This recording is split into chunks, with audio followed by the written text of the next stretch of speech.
जनसंवाद खबर में आपका स्वागत। भाजपा कार्यकर्ता की सड़क दुर्घटना में मौत के बाद भाजपाइयों ने पार्टी ध्वज उड़ाकर किया सम्मानित, परिजनों को बंधाया ढांढस।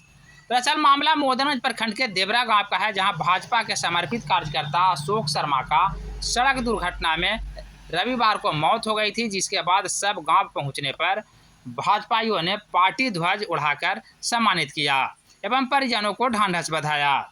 बता दें कि अशोक शर्मा अपने वाहन से रांची जा रहे थे, तभी मखदूमपुर के समीप सड़क दुर्घटना में उनकी मौत हो गई थी। मौत के बाद उनके शव को अंतिम दर्शन को लेकर देवरा गांव लाया गया था, जहां पे भाजपा कार्यकर्ताओं के द्वारा उनके पार्थिव शरीर पर श्रद्धा सुमन अर्पित कर नमन किया गया। इस मौके पर भाजपा के शशि रंजन, रोशन कुमार, निरंजन कुमार समेत दर्जनों की संख्या में भाजपा कार्यकर्ता मौजूद थे।